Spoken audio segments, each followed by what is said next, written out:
What's going on, guys? Jacob Ober here. Welcome to my 2019-2020 Milwaukee Bucks predictions video. And in this video, I'm going to do just that. I'm going to be making predictions for the 2019-2020 Milwaukee Bucks season. So, last year, obviously, if you follow the team, you know they made it to the Eastern Conference Finals. A lot of really, really high expectations this year coming off of the conference finals loss last year, a series that they were up 2-0 in. A lot of people probably thought they were going to go on to win the NBA Finals that year, or at least make it. And, you know, seeing how Toronto was able to handle the Warriors, I can't help but feel like if the Bucks win that Eastern Conference Finals, they end up winning the whole thing. But obviously that's from last year. We're going to be talking about this year in this video. So the key thing this year for the Bucks is going to be the depth of the team. And that's going to be, once again, a huge strong suit for the team. That was last year. It was the reason why they made such a big playoff run. This year, they added even more depth. And a lot of people are talking about the loss of Malcolm Brogdon as something huge. The Bucks replaced Malcolm Brogdon with two 40% three-point shooters. And, you know, I like Malcolm a lot, and I think he was a really great role player. But, I mean, he's not that big of a difference maker. I don't think it's going to really affect the team that much. I mean, they were just fine without Brogdon last year. They just continue to do the same thing that they always did. And yeah, I mean, he's definitely a guy you like on the team. I'm sure he's a great leader, obviously, and he shoots. He had a 50-40-90 season last year. Of course, that was in a limited number of attempts. But I mean, I feel like you can replace that production in the Bucks. I feel like the Bucks did just that. They replaced that production with adding Korver and adding Wesley Matthews. And Kyle Korver, man, I mean, he might be, you know, 38 or 39 or however many years old he is, but I mean, the threat of that guy is just, it's amazing. It's like, he's one of the greatest three-point shooters in NBA history, and the spacing that he brings, I mean, for Giannis especially, like, it's going to be amazing to see Giannis kicking it out to Kyle Korver in the corner or the top of the key for a three. And, you know, a guy who's consistently shot not only over 40% from three, but he's had seasons where he shot over 45, even 50% from three. And, you know, with age, yes, your athleticism does decline and everything, but the one thing that doesn't decline is your ability to shoot the basketball. And, you know, if you're just a spot-up shooter, a guy who can, you know, play all-right defense and then go on the other court and just be the threat of a 40-45% three-point shooter like Kyle Korver, that just adds so much more dimension to the team. And yeah, I know Malcolm Brogdon was a really lethal three-point shooter too, but Kyle Korver, man, I mean, we're talking about one of the greatest to ever do it from behind the arc. And adding that, just the threat of that, like obviously Malcolm Brogdon, people were scared of his threat behind the arc, but Kyle Korver, man, I mean, just the name alone, like, scares people, you know, so I'm really excited to see how that goes for the Bucks, and I'm sure it's going to be really, really entertaining to watch at points.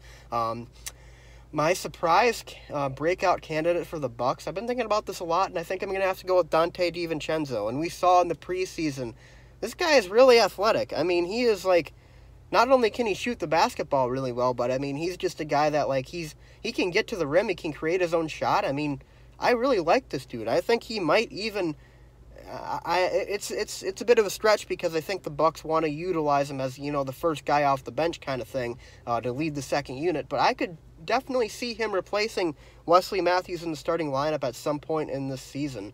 You know, I like Wesley Matthews too, but I don't know. I just didn't seem too impressed with him in the preseason. Obviously, it was a small sample size, but I don't know. Donte just strikes me as a guy, you know, he's going to bring a lot of energy. He's going to, you know, and the ability to create your own shot too, that just adds, you know, to it, and his ability to get to the rim as well as shoot the three. I mean, it's going to be really fun to see how he does this year. Team MVP, obviously, it's going to be Giannis Antetokounmpo. I mean, it's Giannis. He's the MVP of the league. Of course, he's going to be the team MVP.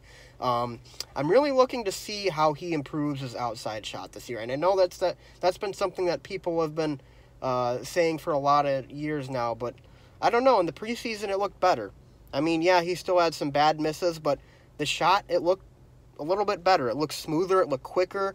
There was less hesitation. And that was the big thing for me. When Giannis, just shoots the ball without thinking about it or hesitating, he usually does well, and it usually goes in. He could be a legit, at the very least, I think he could shoot around 33, 34% from three. And, that's all he really needs. He just needs to be somewhat of a threat. And that's just going to open up just another dimension of his game. It's just going to be, like, this dude has already won the MVP, right? And he's going to be, and he's already won the MVP, and he's not even reached his full potential. Like, his full potential, like I said, being the 33, 34, 35% three-point shooter, that just unlocks a new aspect of his game. I mean, it's just, if he can do that, man, it's over, man. It's just over. The Bucks are unstoppable if that happens. But obviously, that's a long ways from here. I'm gonna go out on a limb. I'll say he hits 31 or 32%. I don't think he makes it all the way there. I still think that he's probably gonna have to keep developing it a little bit. And of course, when he came into the league, he had a much smoother shot. But, of course, Jason Kidd kind of told him not to shoot it, broke his confidence a little bit. And, of course, the weight gain as well over the past few years has kind of hindered his ability to, have the same touch on the shot. Obviously, adding muscle, it's a little bit different when you're shooting the ball if you have stronger arms, But, I mean, he's, like I said, if he can shoot the three, I mean, even over 30% is just still crazy. But let's see, what else do I want to talk about here? Like I said, the great depth. I mean, there's just a lot of things going on for the Bucks. I mean, they play great defense. They have Budenholzer's offensive system in there. They jack up threes, and I mean, the thing about Giannis with the jump shot, at the very least, he's got to be able to shoot mid-range by the conference finals or the NBA playoffs, because guys are just going to throw defenders at him, and if nobody else can shoot the basketball like in the Eastern Conference Finals last year, then I mean, it's just going to be the same fate. But obviously that's a long ways away. It's October. Conference Finals ain't happening until May, so it's going to be a long season, and there's going to be a lot of things to talk about and react to. So thanks for watching, guys. Those are my official predictions. Actually, no, I didn't give my record prediction, did I? Or I didn't give my season prediction, like where they'll end up. I'm going to say the Bucks win more games this year than they did last year. I'm going to say they win 63 games. They'll be 63-19. And I'm going to say that they win the finals in 6 over the Nuggets. That's what I'm going to say. And the Nuggets pick, I'll get more into that in my NBA predictions. But I like the Nuggets a lot. I like the Nuggets a lot this year, and I think their coach is going to win Coach of the Year, and Jokic will finish second in the MVP voting behind Giannis. I think that the Bucks definitely have the chance to win the finals this year. I really do.